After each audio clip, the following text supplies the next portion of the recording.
ایسے ایسے لوگ پیدا ہوں گے جو اس دھرتی کے لیے اپنا ایک ایسا رول ادا کر رہے ہوں گے کہ جس کے ذریعے سے ہماری اس دھرتی کا، اس علاقے کا نام بھی بڑھے اور ہم سارے لوگ ان پہ فخر محسوس کریں۔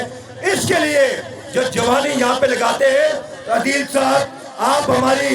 اس دھرتی کا یہاں پہ سرمایہ ہے، مجھ جیسے لوگوں کے ماتھے کا چومر ہے، ہم آپ پہ فخر کرتے ہیں، ہم سمجھتے ہیں کہ آپ جیسے نوجوانوں پہ ہمیں فدا ہو جانا چاہیے، اس لیے کہ آپ جس کمٹمنٹ کے ساتھ، جس صلاحیت کے ساتھ، جس انداز کے ساتھ آپ کام کرتے ہیں وہ کوئی اور نہیں کر سکتا۔ چند لوگوں کی ہم مثال دے سکتے ہیں۔ تو میں اس طور پہ آپ کو مبارکباد پیش کرتا ہوں، آپ کو خراج تحسین پیش کرتا ہوں۔ آپ لوگ بھی یہاں کے جو آپ ہمارے دین ہیں، آپ بھی ان کے ساتھ تعاون کرتے ہیں اور آپ بھرپور انداز میں ان کی حوصلہ افزائی کرتے ہیں۔ محترم گلفار صاحب، اسی طرح سے میرے دوست عدنان صاحب، تاشر صاحب، ناصر عباسی صاحب، اور آپ جو لوگ یہاں پہ باقی بیٹھے ہوئے میری مائیں اور بہنیں بیٹھی ہوئی ہیں، آپ لوگ اور کچھ نہیں کر سکتے، تو یہ ضرور یاد رکھیے کہ اس عدیل عباسی کو، اس دانش سلیم کو، اور میری وہ بہنیں جو یہاں پہ جن کے ناموں کا مجھے پتہ نہیں ہے لیکن جو کام کرتی ہیں، ان کی ستائش پورے ضلع کے اندر ہوتی ہے۔ ان کی مثالیں ہم مختلف جگہوں پہ دیتے ہیں، اور جو مثالیں اور جو ریکارڈنگ ہم کر رہے تھے، یہ بہت سارے ہزاروں لوگوں تک یہ چیزیں پہنچیں گی۔ اس لیے ان کی قدر کیجئے، ان کی حوصلہ افزائی کیجئے اور ان کے ساتھ تعاون کیجئے، اور تعاون اگر نہیں کر سکتے ایک رائے تو قائم کریں کہ یہ اچھے لوگ ہیں، ان کی ان ایفرٹس کو، ان کی ان کاوشوں کو، ان کی اس محنت کو اکنالج تو کیجئے۔ اس لیے کہ جو قومیں اپنے محسنین کو یاد رکھتی ہیں وہ قومیں ہمیشہ کامیاب ہوتی ہیں، وہ قومیں ہمیشہ ترقی کرتی ہیں، لیکن جو قومیں اپنے محسنین کو بھول جاتی ہیں وہ قومیں کبھی آگے نہیں بڑھ سکتی۔ تو اس لیے ہمارے ان دوستوں کا، ان بھائیوں کا ضرور آپ جو ہے وہ معاشرے کے اندر، اس سوسائٹی کے اندر ضرور خیال رکھیں، یہ آپ سے دور نہ جائیں، اس لیے کہ ان کے لیے بڑے مواقع ہیں کہ یہ دور جا سکتے ہیں۔ میں نے بہت ساری چیزیں نوٹ کی تھی اور اس پہ میں بات کرنا چاہ رہا تھا لیکن وقت کم ہے۔ میں صداقت صاحب کا، اسی طرح منصور صاحب کا، اسی طرح عبدالقدیر صاحب کا، تاشر صاحب کا، وحید صاحب، اشفاق صاحب اور باقی جتنے احباب ہیں، آپ سارے دوستوں سے یہ گزارش کرنا چاہوں گا، اس ادارے کو ڈیولپ کرنے میں، اس کو بہتر بنانے میں آپ لوگ اپنا ایک رول ادا کریں، اس لیے کہ آپ سوسائٹی کے اندر آپ کا ایک کردار ہے، آپ لوگ اس میں اپنا رول ادا کر سکتے ہیں۔ عمارت کے بنانے کے حوالے سے جو کردار ویل فاؤنڈیشن نے دیا ہے اور اس کے لیے جو ایفرٹ عدیل